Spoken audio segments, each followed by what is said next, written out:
Welcome to Lecture B9 on probability. In my experience, the material that we will cover in this and this lecture and lectures during the next few days is often some of the most difficult material for many students. So I strongly encourage you to pay close attention and to work as many problems on this material as you can. In other words, don't feel that you necessarily have mastered everything just because you've worked the problems at the ends of the lectures. Try to work other problems as well, because that really is the best way to learn this material. So let's jump right in by looking at a problem from your book. The first problem I'd like to consider is problem 24.3.2, and it says, in rolling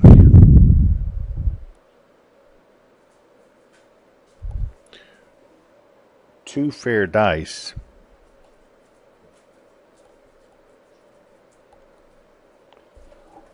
what is the probability of a sum greater than 3 but not exceeding 6?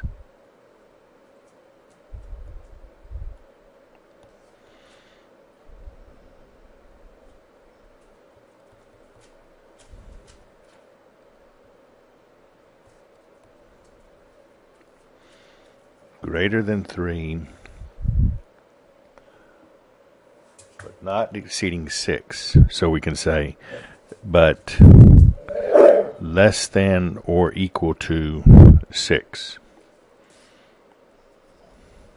That's our question. And so now different people might approach this in different ways, but to be honest with you, I think that I would just in this case begin to look at the sample space, and I think that this will fall out fairly quickly. Okay, first of all, let's ask ourselves, how many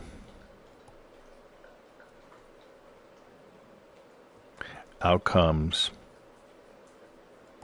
are in the sample space?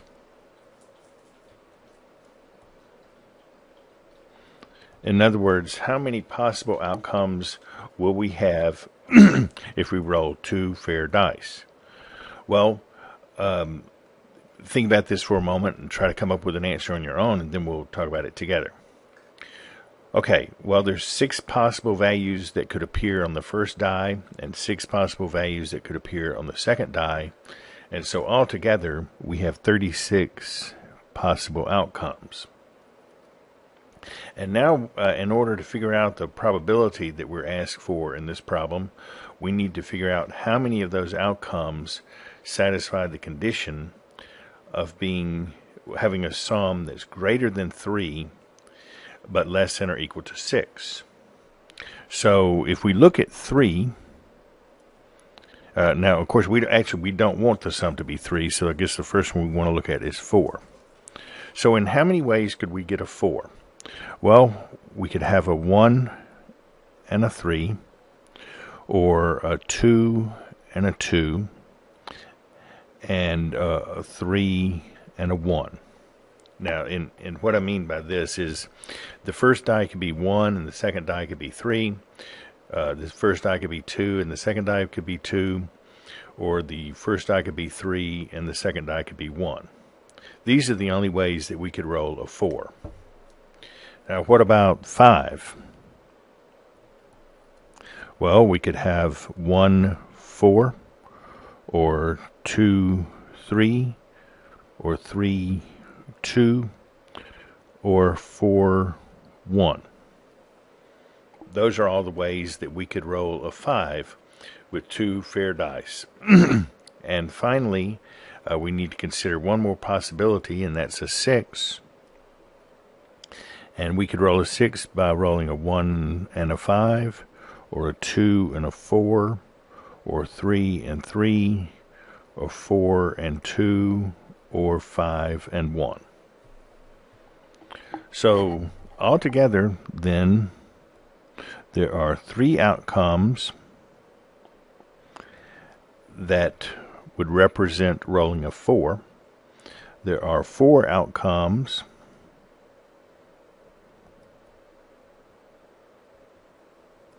that represent rolling a 5, and there are 5 outcomes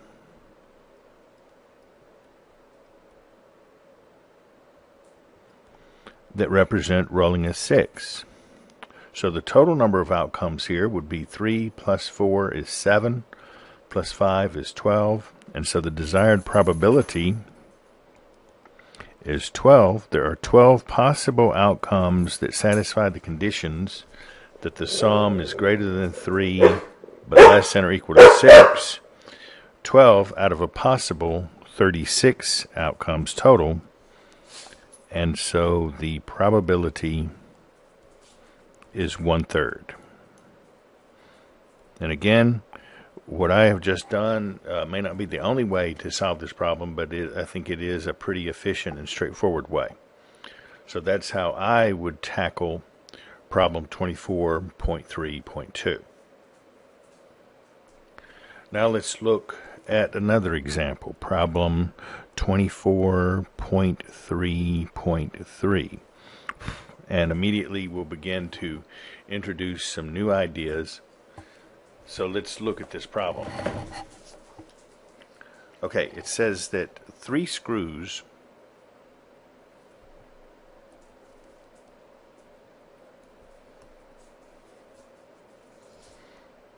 are drawn at random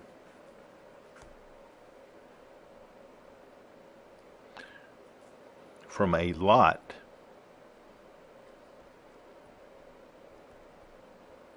of 100 screws.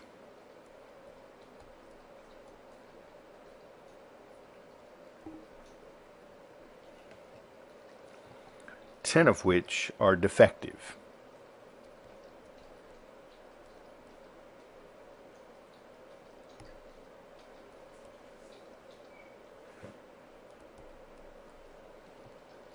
Find the probability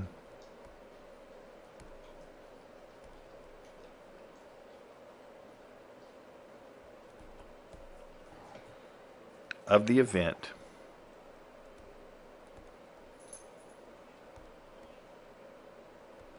that all 3 screws drawn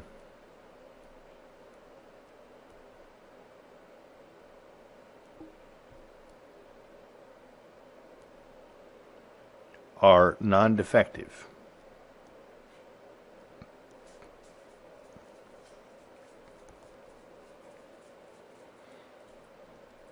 Assuming that we draw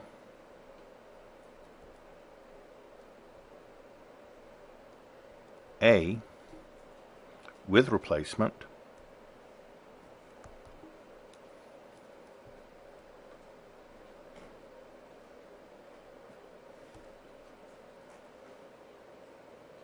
B without replacement.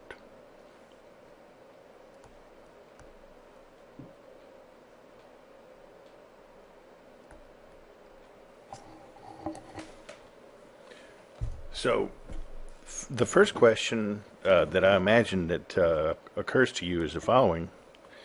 What do we mean, what does the book mean by drawing with replacement or without replacement? And the answer is very simple. When you're talking about drawing with replacement, then the idea is that you have this lot of 100 screws. You might think of it as a bucket of 100 screws. And 10 of those screws are defective, and 90 of them are not defective.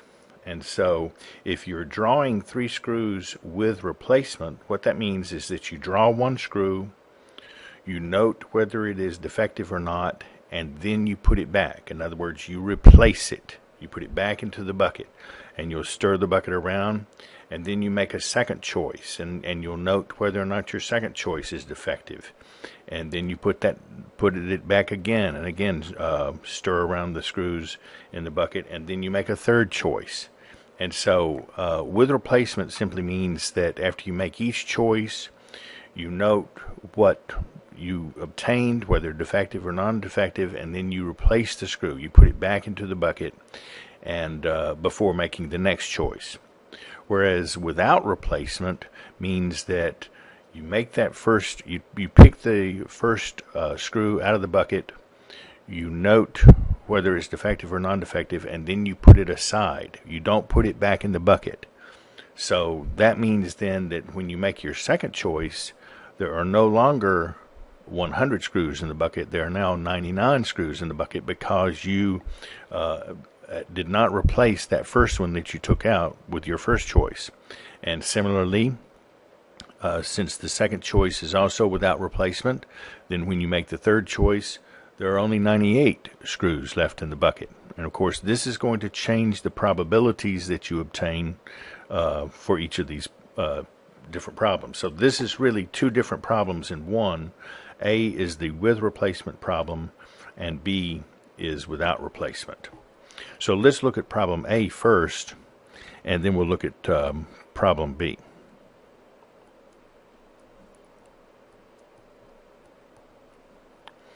So for the first case, when we're looking at drawing with replacement, now remember, we are going to draw 3 screws, and we want to know the probability that all 3 screws drawn are non-defective. Okay, well, as we will learn later in solving this problem, we're going, when we're trying to calculate the probability of a sort of combination event like this, we have to ask ourselves whether or not the different parts are independent. And in this case, the different parts of this problem are independent. What I mean is the following. The probability that we will get a non-defective screw on the first choice is 90%, because 90 of the 100 screws are non-defective, and so the probability that we get a non-defective screw on that first one is 90 out of 100. Now, since the second choice is going to be just a repeat of the first choice, remember, we're talking about with replacement now. So the conditions under which we make the second choice, since we're putting the screw back that we choose with the first choice, since we're going to put that back, then the second choice is going to be identical conditions to the first choice. So again, the probability will be 90%.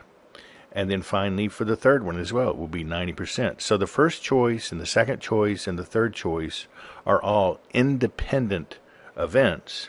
And when we have a case like that where the different outcomes are independent, then we can simply, to get the overall probability of all 3, that will simply be the product of the 3 individual events. And so what we have is P, the overall probability is going to be simply the probability that the first screw is non-defective times the probability that the second screw is non-defective times the probability that third screw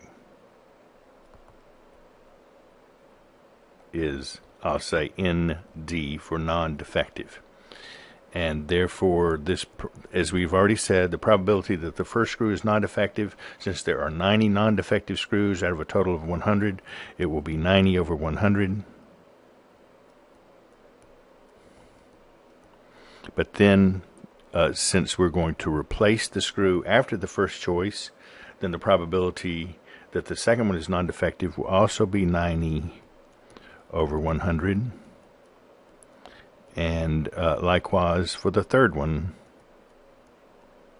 the probability is 90 over 100. And so the overall probability would be 0.9 cubed. And so that's actually quite simple. Now, before I go into a discussion of the second one, I really strongly encourage you to try to work out the second one yourself, and then we'll talk about it together.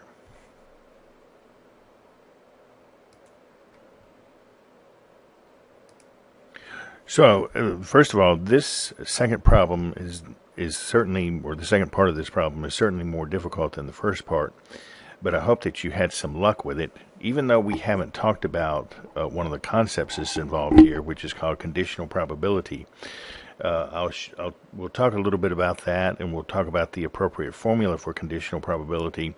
But in this problem, as is the case in many probability problems, I think that with just some careful common sense thinking, you can figure out the answer without having to look up a formula. Now, the first thing I wanted to say is that the formula we used in Part A will not work in Part B. And the reason is that the three different parts of this, picking the first one to be non-defective, and picking the second one to be non-defective, and picking the third one to be non-defective, those three parts are now no longer independent of each other, because in problem B here, we are not replacing the screw. And so what our probability that the second screw is not defective is going to depend on what we obtained in the first choice. And likewise, whether or not the third screw is non-defective will depend on whether or not the first two screws were defective or non-defective. And you'll see exactly what I mean as we proceed with this problem. So, what is our probability? Well, the probability that the first screw is non-defective is still going to be 90%. So we'll have 90 over 100. That's the probability that the first screw is non-defective. But remember, now we're not going to put that screw back into the bucket. We're going to keep it. So when we make the second choice, what is the probability that the second one is also non-defective? If we assume that the first one is non-defective, then what is the probability that the second one will also be non-defective? Well, if the first one was non-defective, remember, in the bucket we originally had 90 non-defective screws and 10 defective screws. So if the first choice is non-defective, that means that there are only 89 non-defective screws left, and the total number of screws left is 99, because there are still all 10 defective screws left, and there's 89 non-defective screws.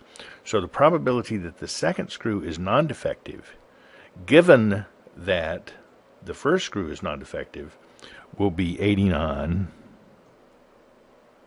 over 99. But then there's still another part to what we're looking for here. We want to know not only the probability that the first one is non-defective and the second one is non-defective, but we also want the third one to be non-defective. And so now we have to ask ourselves, well, what's the probability that the third screw is non-defective, given that the first two were non-defective? Well, if both of the first two were non-defective, and remember we haven't put either one of those screws back that we chose with the first choice or the second choice. So if we have drawn two non-defective screws, then there are 88 non-defective screws left out of a total of 98 screws. And so the probability that the third screw is non-defective, given that the first screw was non-defective and the second screw was non-defective, will be 88 over 98. And the overall probability that we're looking for here is 90 over 100 times 89 over 99 times 88 over 98.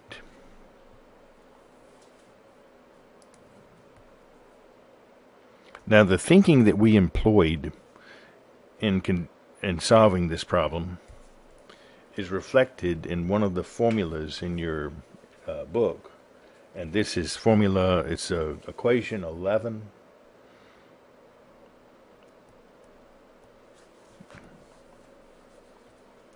On page 1022, which says that the probability of B given A and B here are two different events. Actually, I shouldn't say different. They could be the same. So the A and B are two events, and the probability of B given A is the probability of A and B. Now this is the intersection of A and B, but that can be thought of as the probability of A and B divided by the probability of A. So if you multiply both sides of this equation by the probability of A, you will get the desired result here, that the probability of A and B is equal to the probability of B given A, or actually let me write it like this: probability of A times the probability of B given A. So for instance, we could say that the probability, if we think of A is the event that the first screw is non-defective. As before, I'll just put ND. So the first screw is ND and the second screw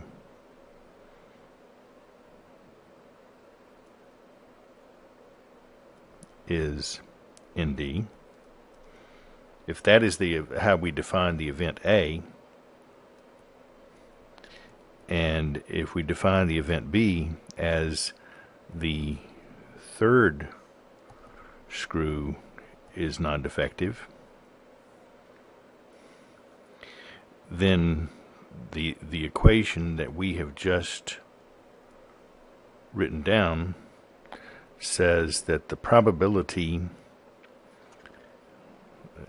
now just think of it this way, if you take event A and event B, and that's what we mean by A intersection B, is taking A and B. So if A is the event that the first screw is non-defective and the second screw is non-defective, and B is the event that the third screw is non-defective, then the intersection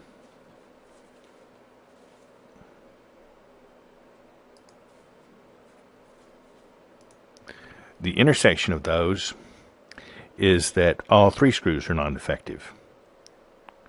So all three screws are non-defective. And according to this formula, that will be the probability of A, which is the probability that first screw is ND and second screw is ND, times the probability of B given A, and that's the probability that the third screw is ND given that the first is ND and the second is ND. So times P third is ND given that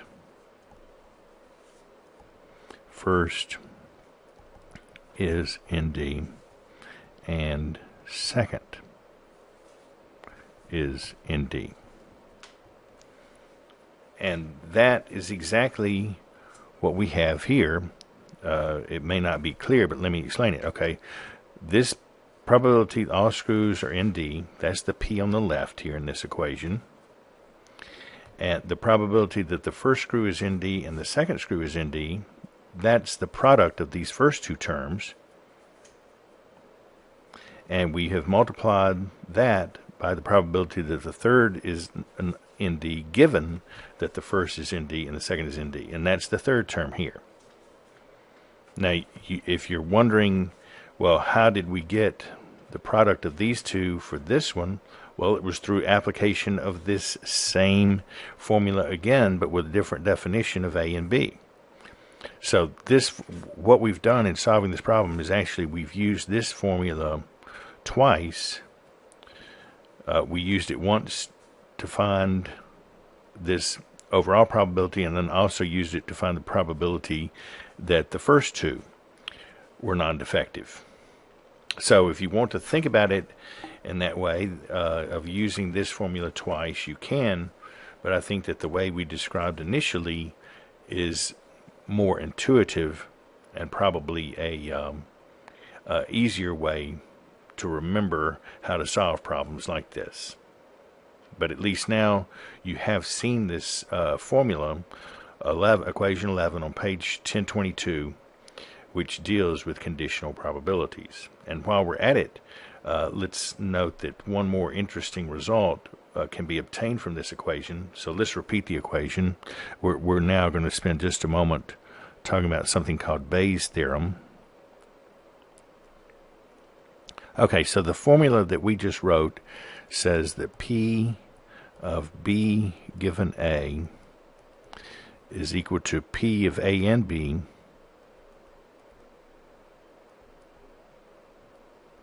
over P of A. And as we noted, this could be written as, or rewritten as, P of A and B is equal to P of B given A times P of A.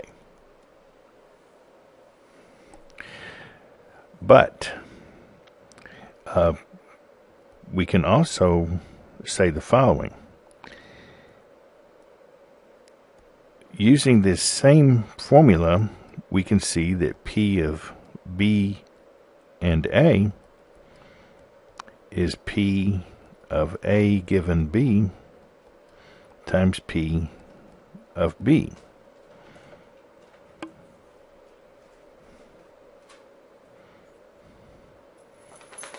However, P of A and B is the same as P of B and A.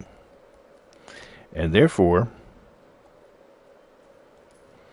P of A given B times P of A, excuse me, let's write these like this. Okay, P of B given A times P of A is equal to P of A given B times P of B.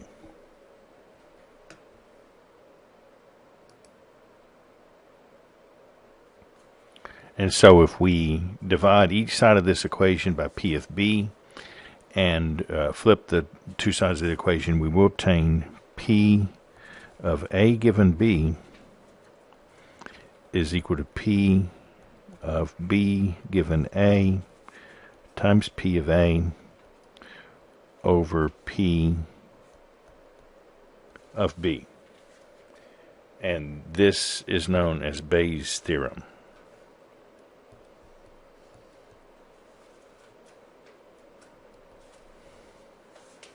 And it follows directly from our equation for conditional probability, as we see right here. It's a very, very simple derivation.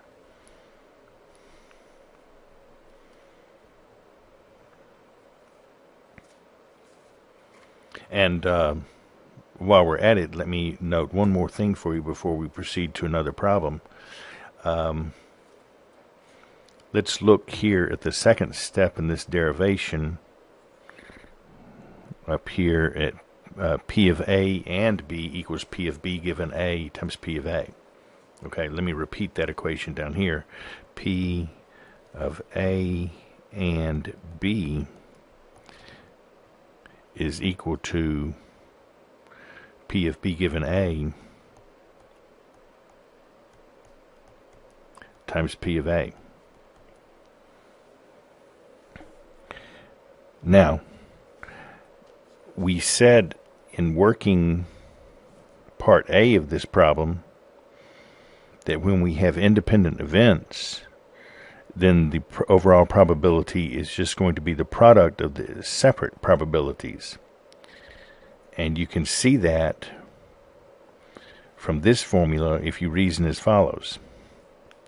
If A and B are independent events, then P of B given A equals P of B. This is saying that the probability of B given A doesn't depend on, since A and B are independent, the probability of B given A is just the same as the probability of B, because B does not in any way depend on A. The event B does not depend on A, and if it doesn't, then the probability of B given A is simply the probability of B. So, if A and B are independent,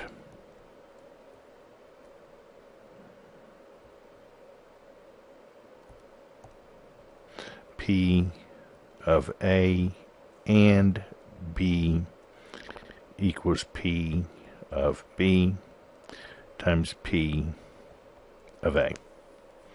And so that is actually how we got the formula for the first part of this problem. So both parts of problem 24.3.3 are definitely important, and I think both can be figured out largely with your intuition and common sense type thinking, but it's still good to know about these underlying formulas that back up that intuition. So that concludes problem 24.3.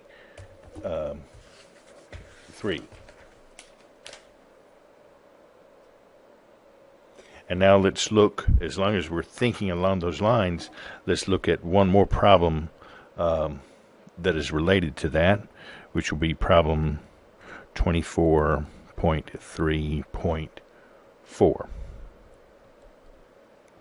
And in this one, we're asked the following. In problem 3, so it's referred to the problem we just did. So in the above problem,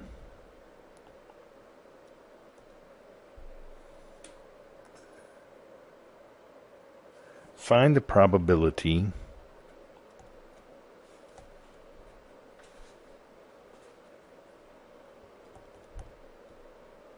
of E,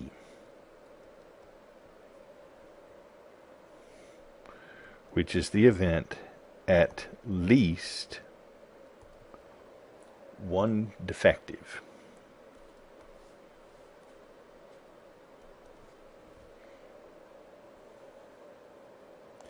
And it goes on to say, it gives us hints as to how to do this. It says I directly,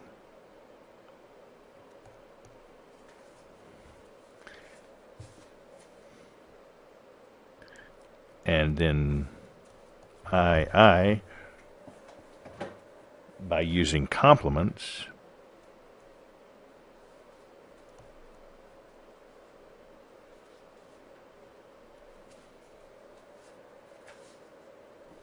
and then it also says in both cases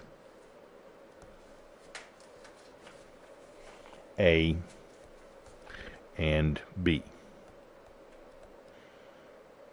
So we actually have we actually have 4 problems here they want us to do. They want us to find this probability of the event E in 2 different ways for each of the 2 different cases, A and B. Now don't worry about, we haven't talked about these different ways of calculating the probability, so I won't ask you to do that. But I urge you to turn off the video now and look at these 2 different cases and try to calculate this probability of at least one defective for both of those cases. I think it'll be very instructive for you. And let me make sure you understand. What do we mean by at least one defective? Well, that means that when you pick the 3 screws, you get either 1 defective or 2 defectives or all 3 defective. That's what we mean by at least 1 defective. So try to calculate these probabilities, and don't worry about what these different methods mean, directly or indirectly, or directly or by complements. We'll talk about that as we do the problem, but just try to solve this in any way you can think of for both cases, A and B. turn off the video, try that, and then when you think you're done, let's resume and we'll talk about it together. Now, whether we're doing Part A or Part B, the first thing we need to do is to understand very clearly what we mean by at least one defective. And so let's maybe put it like this. At least one defective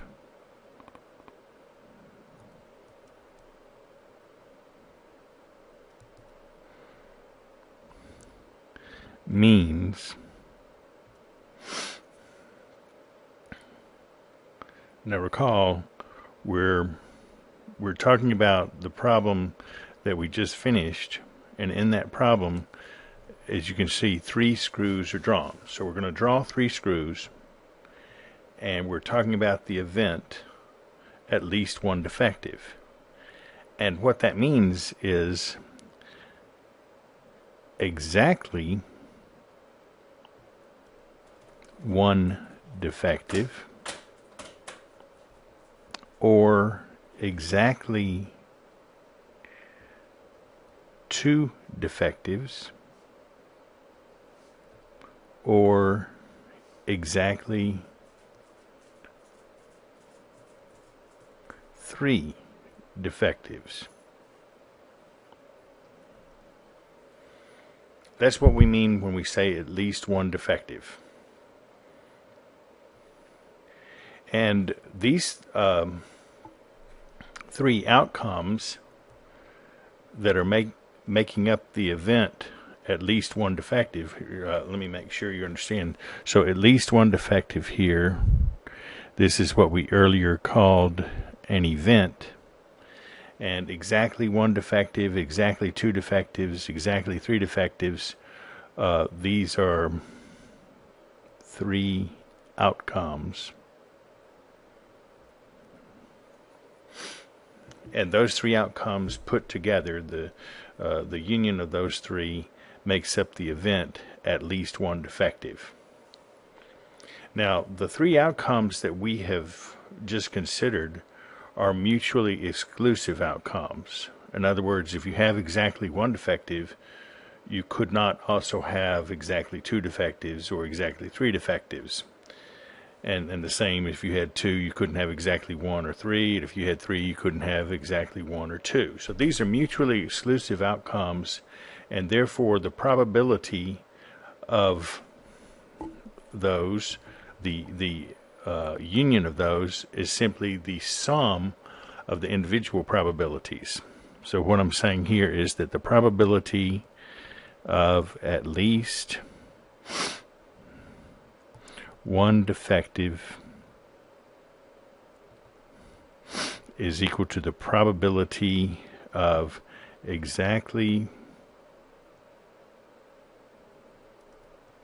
one defective or exactly 2 defectives or exactly 3 defectives.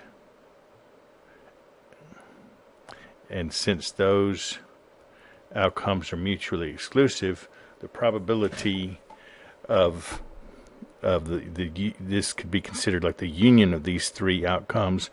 The probability of that will be the sum of the individual probabilities. So the probability of exactly 1 defective plus the probability of exactly 2 defectives plus the probability of exactly 3 defectives. So this formula that we have just derived is good for either case A or case B. But of course, these probabilities on the right-hand side will be different for cases A and B. So let's first of all look at case A. And by the way, when we use this formula, this is what this problem is referring to as direct calculation. This is the formula we will use to directly calculate the probability. Recall, if you reread the problem here, it wants us to calculate these probabilities in two different ways. One is directly, and one is by using complements. Now, we haven't talked about that yet, but we will in just a moment. But this is the formula right here. This formula that we've just derived is the formula we will use for the direct calculation in both cases, A and B. But as I said, in the two cases, these probabilities will be different. So, let's first look at case A.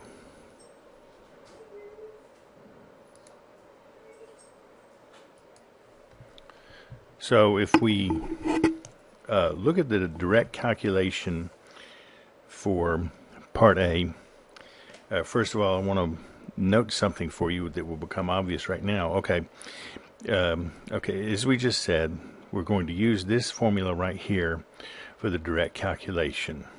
So the probability of at least one defective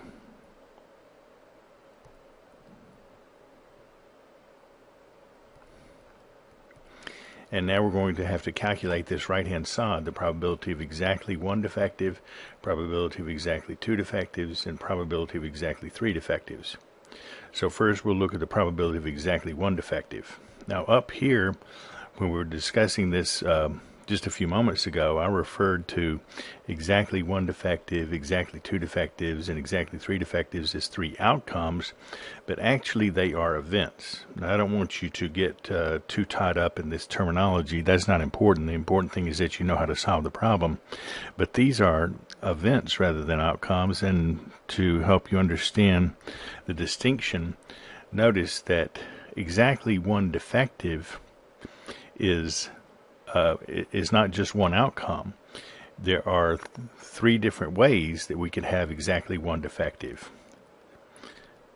That is, we could have defective, non-defective, non-defective, or we could have non-defective, defective, non-defective, or we could have non-defective, non-defective, defective. Each one of those is an outcome. Defective, non-defective, non-defective would be one outcome. Non-defective, defective, non-defective would be another outcome. Non-defective, non-defective, defective would be still another outcome. And all three of these outcomes put together make up the event one defective. And these three events, exactly one defective, exactly two defectives, exactly three defectives, those three events put together make up the event at least one defective. So here on the right hand side, these are events. Now actually, exactly three defectives is not only event, but it is also an outcome, because that event can only happen in one way. So it is both an outcome. It could be considered either an outcome or an event. Remember, an outcome is a simple event. But again, I don't want you to get too tied up with that terminology. Just understand how to solve the problem. Okay, so these first three probabilities I've written down here correspond to exactly one defective. Now, I strongly encourage you to stop the video now and try to calculate the probability of exactly two defectives and the probability of exactly three defectives. And then when you think you have it, resume the video. Okay, so for probability now of two defectives, well, that could also be obtained in three different ways. We could have non-defective, defective, defective, or we could have defective, non-defective, defective, or we could have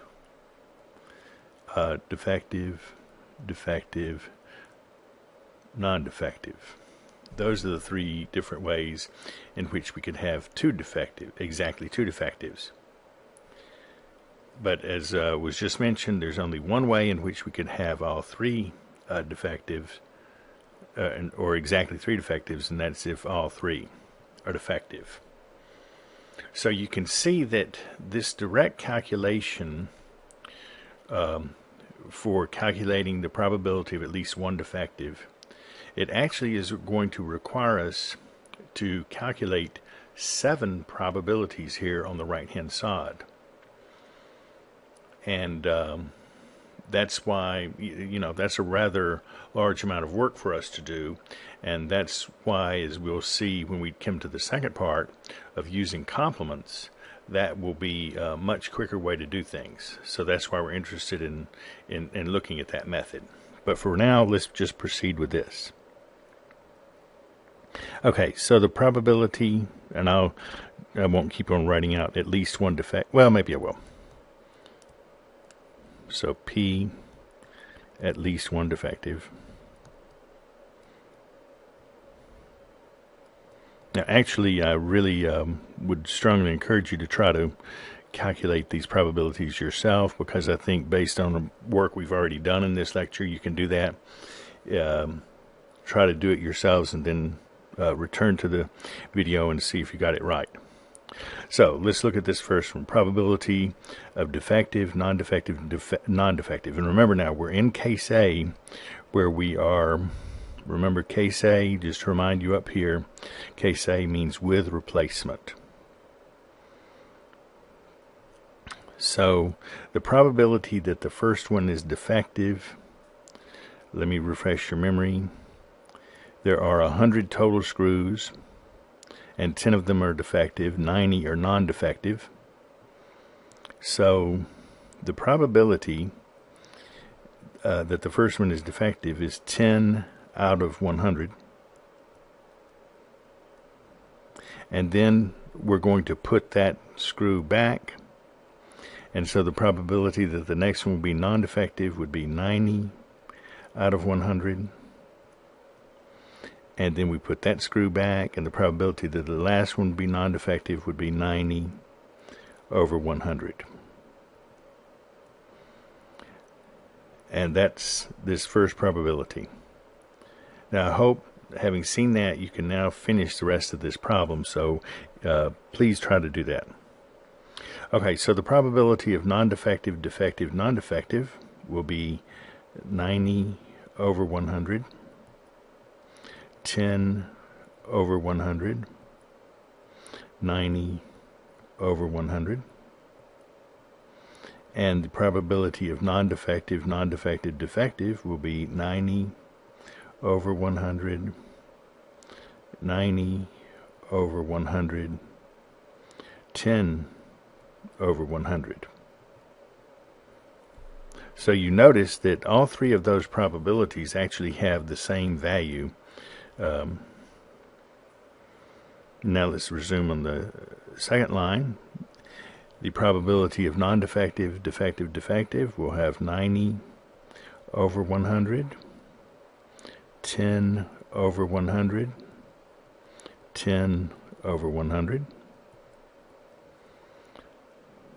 plus 10 over 100, 90 over 100, 10 over 100,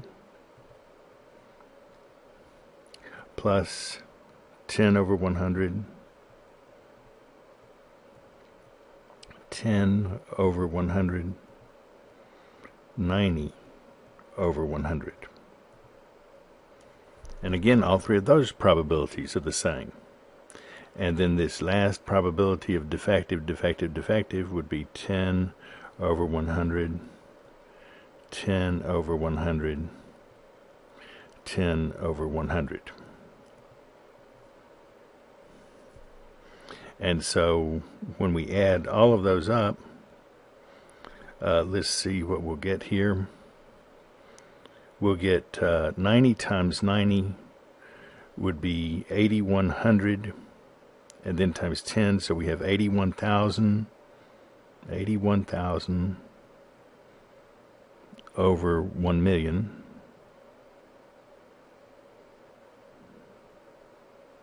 And then that gets multiplied by 3. Because, as we said, all three of these have that value.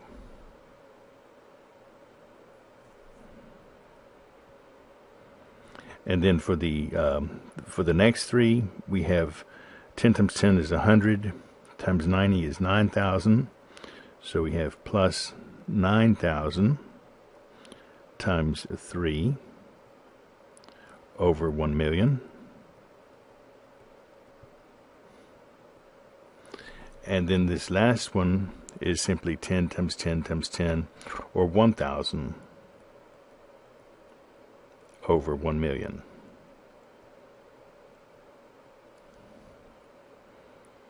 And so this comes out to be, the first number here is 243,000.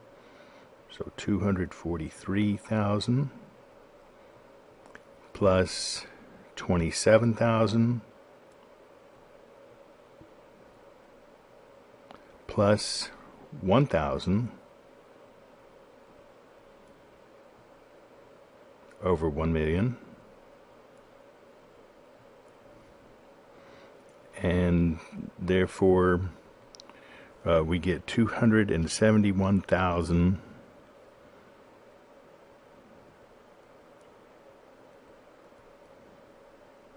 over 1 million,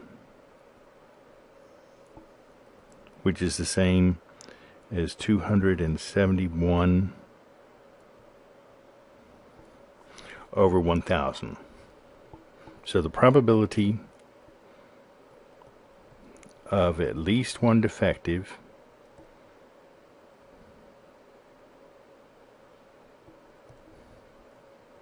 calculated by the direct method for the case where we're sampling with replacement is 271 over 1,000.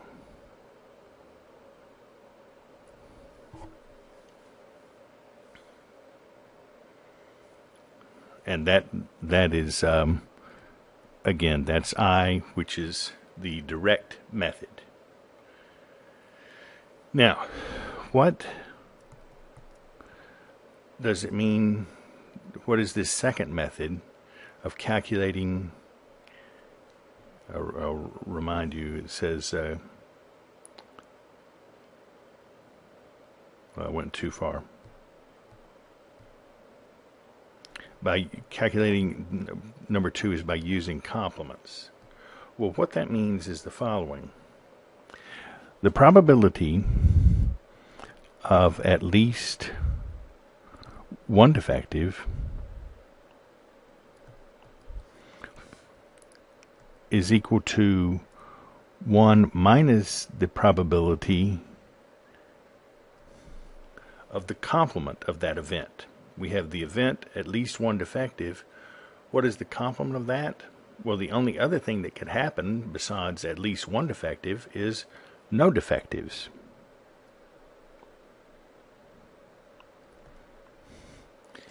And the no defectives is an event, but it's also an outcome, because there's only one way that could happen, and that's the outcome: non-defective, non-defective, non-defective.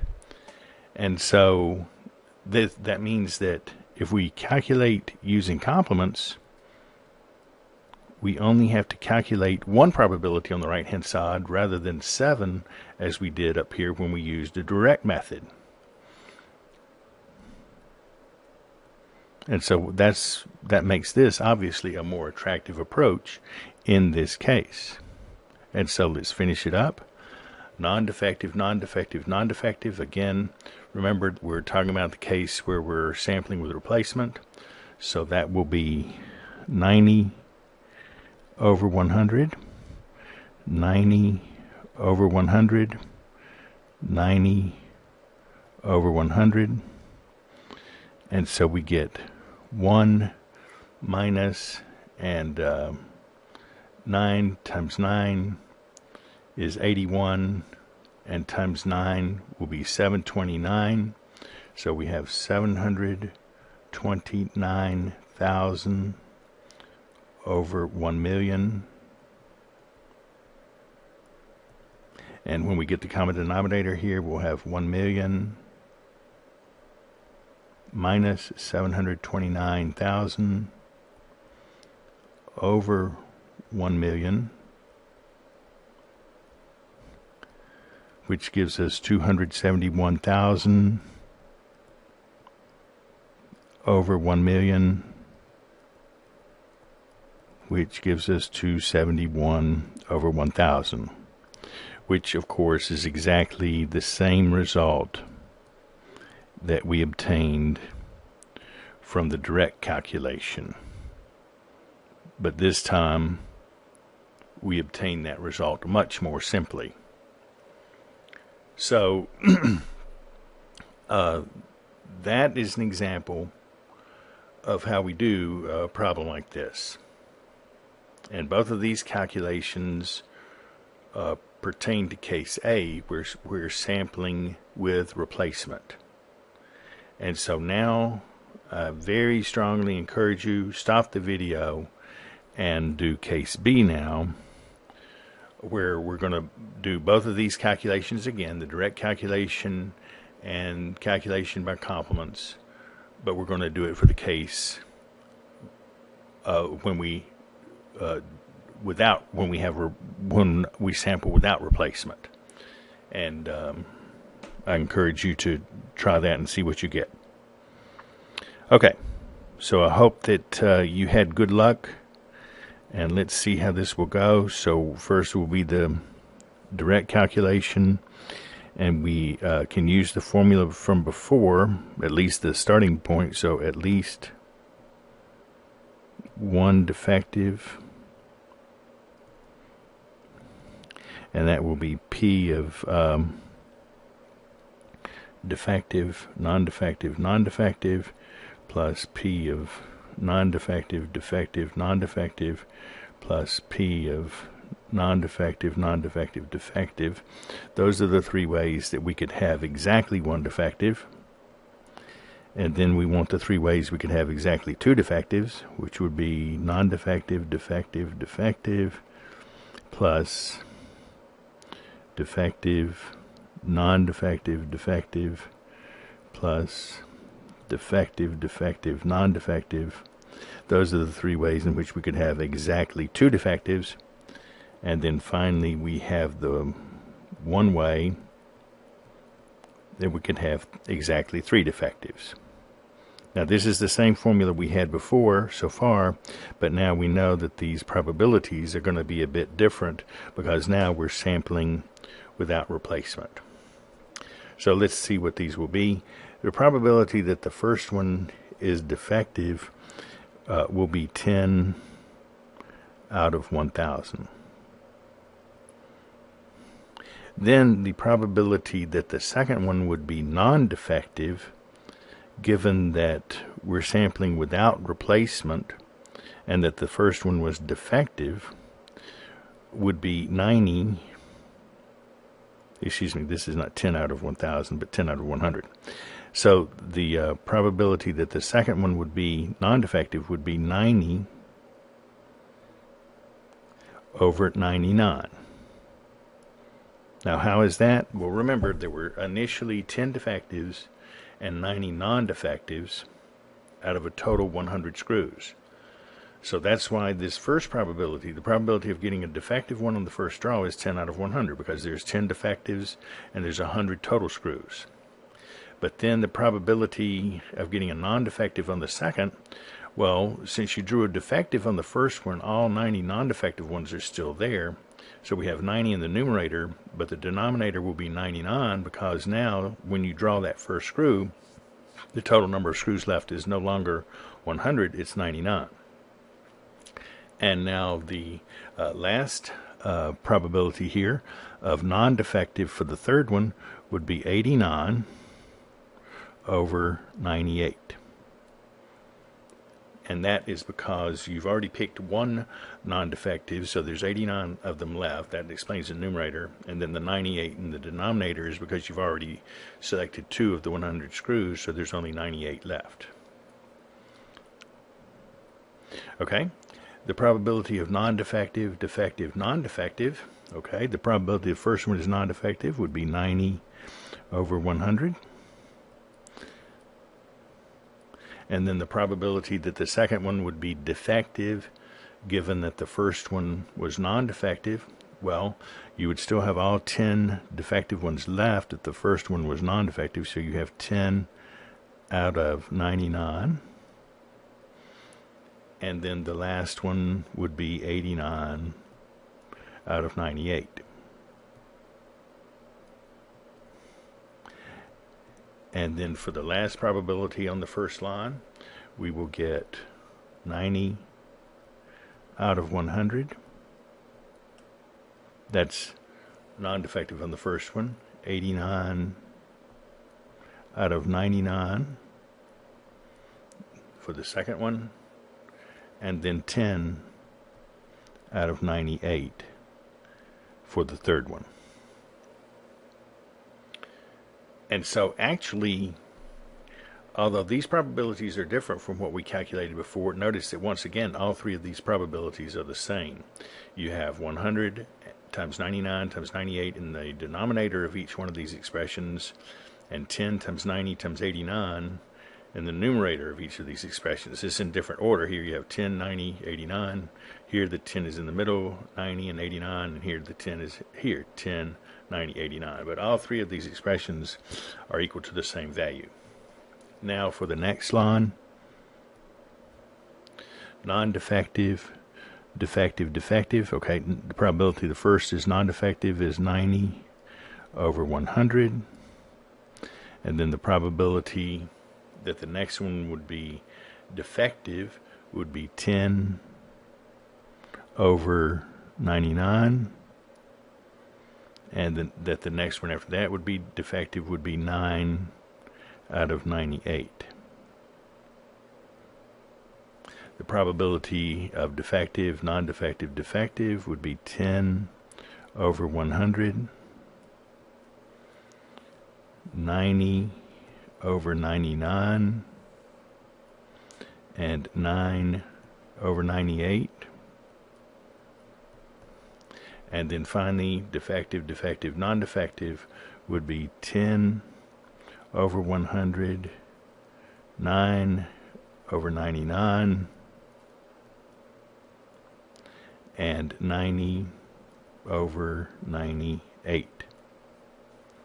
And all three of these expressions are equal to each other as well. Again, in each case, the denominator is equal to 100 times 99 times 98, and in each case, the numerator is equal to 90 times 10 times 9, although it's in different order in the three cases. And then our last one, defective, defective, defective, would be 10 over 100 times 9 over 99 times 8 over 98. So now let's add all this up and see what we get. The denominator in each case is 100 times 99 times 98. And then for the first three, we will have 3 times 10 times 90 times 89. And then for the next three, we have 3 times 90 times 10 times 9. And then the last one is 10 times 9 times 8.